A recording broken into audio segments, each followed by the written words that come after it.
There are moments in history when a nation must rise not with arrogance, but with clarity, conviction, and courage.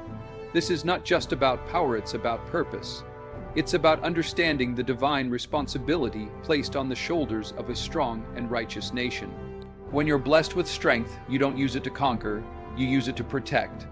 This is the story of how India, if tested, can shake the ground beneath its enemies in just 24 hours. Stay with me till the end, because what you're about to witness is not just strategy. It's spiritual truth in motion. The Indian Air Force stands as one of the most powerful air forces in the world, currently ranked 4th globally. Its size, training, and advanced technological integration give it a decisive edge in any regional conflict. What makes India's air dominance particularly dangerous for any adversary is not just the number of aircraft it possesses, but the quality and variety of platforms that form its aerial arsenal. The IAF operates more than 1,700 aircraft, including over 600 combat aircraft capable of both offensive and defensive roles. Among these, the Su-30 MKI serves as the backbone of India's air combat fleet, with a range of nearly 3,000 kilometers air-to-air refueling capability and compatibility with precision missiles like the BrahMos. It becomes a formidable force multiplier. In addition to the Su-30s, India has inducted the French Rafale fighter jets, which are equipped with advanced radar systems, Meteor air-to-air missiles, and Scalp cruise missiles that allow deep penetration strikes with pinpoint accuracy. India's Mirage 2000 fleet, especially after its role in the Balakot airstrikes, has proven its ability to strike with surgical precision. These aircraft have been upgraded with advanced electronic warfare systems and laser-guided bombs. Furthermore, India maintains multiple airborne warning and control systems, AWACS, and in-flight refueling tankers, allowing for extended range and greater situational awareness. The IAF infrastructure includes over 60 operational air bases strategically spread across the country, many of which are close to the Pakistan border.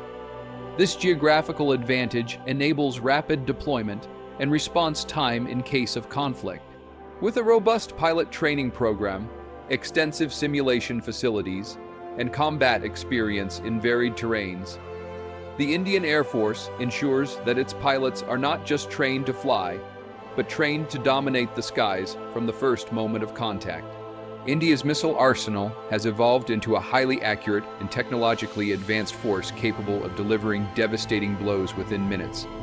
At the heart of this capability lies the BrahMos missile system, a supersonic cruise missile developed jointly with Russia. With a speed of Mach 2, 8-3, and a range of 450 to 800 kilometers, the BrahMos can be launched from land, air, sea, and even submarines. Its pinpoint accuracy and speed make it nearly impossible to intercept, allowing India to strike strategic enemy targets such as command centers, radar stations, and ammunition depots with lethal precision. In addition to BrahMos, India has developed the Pralay missile, a newer tactical ballistic missile designed specifically for quick deployment in battlefield scenarios. It boasts a range of up to 500 kilometers and can be equipped with different types of warheads, including conventional and bunker-busting payloads. Its mobility allows it to be launched rapidly from mobile platforms, adding another layer of unpredictability to India's offensive capabilities. India's missile regiments are strategically positioned to cover vital enemy installations deep within Pakistani territory. The synergy between ground-based missile systems, air-launched cruise missiles, and naval strike capabilities gives India the flexibility to launch simultaneous, multi-theater attacks. These precision strikes can cripple critical infrastructure, air bases, supply lines, and communication hubs within the first few hours of engagement. India's missiles are now networked with real-time intelligence inputs from satellites, drones, and airborne radar systems, which enhance targeting accuracy and minimize collateral damage. This integration ensures that Indian strikes are not just powerful, but also surgical. With these tools in hand, India possesses the firepower to neutralize the enemy's ability to coordinate a counter-response thereby gaining control of the battlefield from the opening salvos. In modern warfare, information is power, and India's intelligence and surveillance infrastructure gives it a crucial advantage before a single shot is fired. Through a sophisticated network of satellites, airborne early warning systems, unmanned aerial vehicles, and ground-based radar systems, India can monitor enemy movements in real time across land, sea, and air. This comprehensive surveillance capability ensures that any aggressive maneuver from Pakistan is detected long before it materializes into an actual threat. India's space-based assets include satellites like the G-SAT and RISAT series, which provide high-resolution imagery and radar data regardless of weather or time of day. These satellites continuously scan the region, identifying troop concentrations, missile movements, and aircraft deployments. The Cartosat series offers sub-meter resolution imaging, allowing Indian planners to detect even minor changes in terrain or military buildup near the border. On the airborne front, India operates several airborne warning and control systems AWACS, such as the Israeli Falcon, mounted on IL-76 aircraft, and DRDO's Netra system, based on the Embraer platform. These flying command centers can detect incoming aerial threats, monitor enemy aircraft deep within hostile territory, and guide friendly fighters and interceptors toward their targets with unmatched precision. India's drone program has also matured significantly with the deployment of long-endurance surveillance drones like Heron and Searcher, capable of conducting extended reconnaissance missions. Additionally, human intelligence and electronic signal intercept units along the border and within the intelligence community feed actionable data to military command centers. This multi-layered intelligence grid not only enables precise targeting during missile and air strikes, but also minimizes the element of surprise from the adversary. When combined with real-time decision-making capabilities, India's surveillance supremacy ensures it remains one step ahead in any high-stakes confrontation. India's shift toward integrated battle groups represents a revolutionary transformation in its land warfare strategy, designed for speed, precision, and decisive action. IBG are self-contained, highly mobile fighting units that combine infantry, armor, artillery, engineers, air defense, and logistical support into a single, cohesive formation. These groups are structured to be leaner, faster, and more agile than traditional divisions, enabling them to mobilize within hours and strike swiftly across the border. The core strength of IBG lies in their ability to launch coordinated offensives immediately after a green signal from the political leadership. Unlike the older Cold Start doctrine, which focused on deep, delayed strikes, IBG are configured for shallow, high-impact incursions aimed at seizing territory, neutralizing forward defenses, and crippling enemy command centers in a matter of hours. Their design allows them to adapt to various terrains, whether it's the desert sector in Rajasthan or the mountainous regions in Kashmir. Each IBG is tailored to the specific threat perception of the region in which it operates. For instance, those along the western border with Pakistan are equipped with tanks like the T-90 and Arjun, artillery systems such as the K-9 Vajra and Pinnaker rockets, and infantry battalions supported by BMP vehicles. These elements move together as a synchronized unit, guided by battlefield surveillance drones, satellite feeds, and encrypted communications for real-time coordination. The Indian Army has already begun stationing IBG in key strategic areas, reducing the response time drastically from days to hours. In the event of conflict with Pakistan, IBG can breach enemy lines before a large-scale counterattack is even organized. Their ability to strike fast, withdraw, or hold ground depending on mission objectives makes them a critical element in ensuring battlefield superiority from the very beginning of a confrontation. In the digital age of modern combat, control of the electromagnetic spectrum can often determine the outcome of a battle before physical confrontation even begins. India's growing electronic warfare capabilities have positioned it to effectively blind, disrupt, and paralyze enemy defenses in a matter of minutes. With advanced jamming systems, signal interception units, and cyber-electronic integration, India holds a significant edge in this invisible battlefield. India's electronic warfare (EW) units operate under specialized corps within the Army, Air Force, and Navy. These units are equipped with systems capable of jamming enemy radar, scrambling communication networks, intercepting signals, and disrupting command chains. For instance, mobile EW systems deployed near the border can block or distort enemy radio and satellite communications, confusing battlefield coordination and delaying orders. When used in sync with missile or airstrikes, this creates the perfect environment for rapid assaults without effective resistance. The Indian Air Force operates several electronic warfare-equipped aircraft, such as the Su-30 MKI with EW pods and specialized aircraft like the DRDO-developed Netra EW and C platform. These aircraft can perform electronic countermeasures during deep strike missions, neutralizing enemy radar systems and paving the way for attack formations to fly undetected. Meanwhile, the Navy utilizes EW systems aboard destroyers and frigates to jam incoming missile guidance and protect strategic assets at sea. On land, India employs the Samyukta and Himshakti systems, which are some of the most advanced land-based EW suites in Asia. These systems can cover hundreds of kilometers, detect enemy emissions, and launch countermeasures in real time. This ability to dominate electronic communication not only weakens Pakistan's early warning systems, but can also delay their decision-making at critical moments.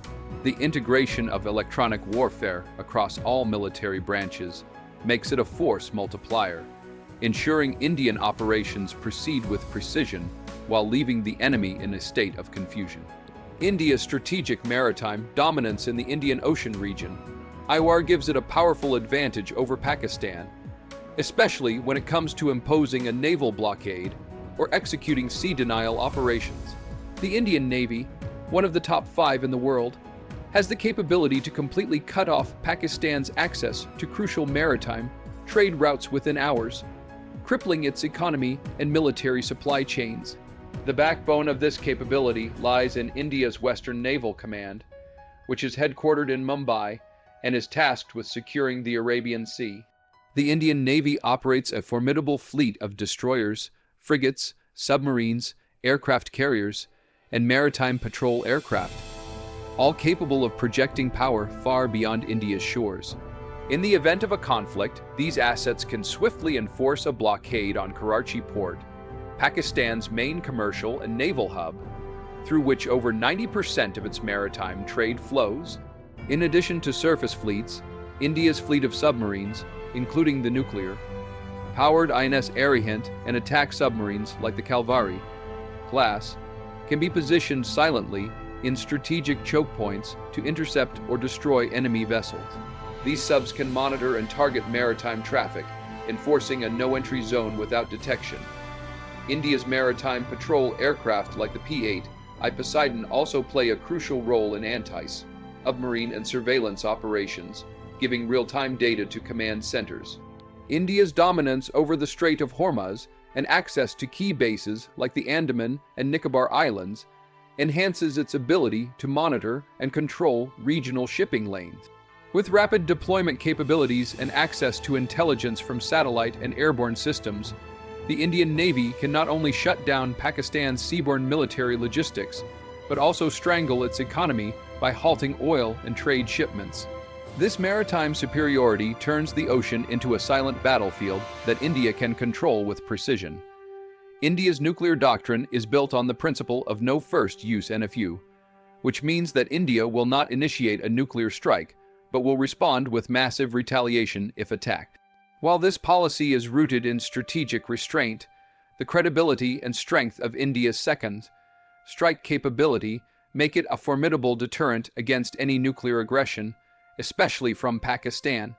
India's nuclear triad, land-based missiles, air-launched weapons, and submarine-based deterrence, ensures that any attempt to cripple one leg of its arsenal would still leave two others ready to retaliate with overwhelming force.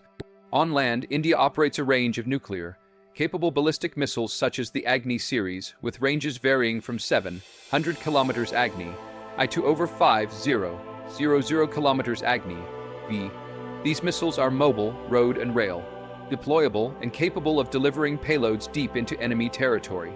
The air component is maintained by fighter jets like the Mirage 2000 and Su-30 Mki, which can be equipped with nuclear gravity bombs and cruise missiles. The most critical and survivable leg of India's nuclear triad is its sea-based deterrence. The INS Arihant class nuclear submarines are designed to carry ballistic missiles like K-15 and K-4, capable of launching from underwater and remaining hidden from enemy detection. This ensures that even if India's land and air assets are targeted, a counterstrike can still be launched from the ocean. India also maintains strict civilian control over its nuclear arsenal through the Nuclear Command Authority, which ensures calculated decision-making in times of crisis. This command structure, combined with sophisticated delivery platforms and real-time intelligence support, allows India to project not just deterrence, but also stability. While India's doctrine is defensive in posture, its capabilities leave no doubt that any nuclear misadventure against it would be met with total and irreversible retaliation. India's capabilities in cyber warfare have advanced significantly in recent years, turning the digital realm into a new frontline of conflict. In an age where data, communication, and infrastructure are heavily dependent on digital networks, the ability to launch or defend against cyber attacks can shape the outcome of a war before it physically begins. India has developed specialized units under its Defense Cyber Agency (DCA) that are trained to conduct offensive and defensive cyber operations targeting enemy military networks, critical infrastructure, and communication systems. These cyber units operate round the clock, monitoring potential threats and vulnerabilities in both domestic and foreign networks. In the event of a conflict with Pakistan, India could initiate coordinated cyber attacks aimed at paralyzing vital command and control systems. Power grids, railway systems, air defense radars, banking networks, and even media channels could be disrupted, creating widespread confusion and disabling response mechanisms on the ground. India's cyber capabilities are further enhanced by its deep talent pool of IT professionals and its growing collaboration with global cybersecurity agencies. With support from public and private sectors, the nation's cyber warfare readiness includes penetration testing, malware deployment, and the use of artificial intelligence to detect and neutralize digital threats in real time. What makes cyber warfare particularly potent is its ability to strike without warning and without visible aggression. A well-executed cyber attack can disable Pakistan's satellite communication, manipulate GPS data, or feed false information into military systems, leading to misjudgments, delays, and chaos within enemy ranks. Furthermore, India's cyber defense systems ensure that retaliatory attacks are neutralized swiftly, maintaining operational continuity during war. By combining cyber tools with traditional military assets, India gains a hybrid edge in modern warfare. Cyber dominance allows for a silent first strike that can weaken the enemy's backbone without crossing any borders or firing a single missile. India's airborne special forces are among the most elite and battle-hardened units in the region, trained to operate behind enemy lines with precision, speed, and stealth. These units include the Para Special Forces of the Indian Army and the Garud Commando Force of the Indian Air Force. In a high-stakes conflict scenario with Pakistan, these forces play a critical role in shaping the battlefield by targeting key assets deep inside enemy territory before conventional forces even arrive. The Para-SF are trained for unconventional warfare, sabotage, intelligence gathering, hostage rescue, and direct action missions. These operatives undergo some of the toughest training regimens in the world, specializing in high-altitude jumps, close-quarter combat, and night operations. With rapid deployment capability via aircraft like the C-130J Super Hercules and C-17 Globemaster, para-SF units can be inserted swiftly across any terrain, whether in deserts, mountains, or urban environments. One of the defining traits of these commandos is their ability to disrupt enemy plans at the source. They can disable communication towers, destroy ammunition depots, assassinate high-value targets, and create psychological shockwaves that weaken the enemy's morale. Their coordination with intelligence agencies ensures that their missions are based on real-time data, increasing precision and minimizing risk. The Garud Commando Force, tasked with protecting vital air assets and conducting special air operations, complements the efforts of the para-SF by securing forward air bases, guiding airstrikes, and retrieving downed pilots in hostile zones. Their role in joint operations enhances air-ground synergy, especially in the early hours of combat. These special forces act as the spearhead of India's military strategy, silent, unseen, and lethal. They don't just fight battles, they create the conditions for victory by striking where the enemy least expects, causing confusion, fear, and irreversible damage from within. Military strength alone does not win wars. Political will is the fire that fuels decisive action.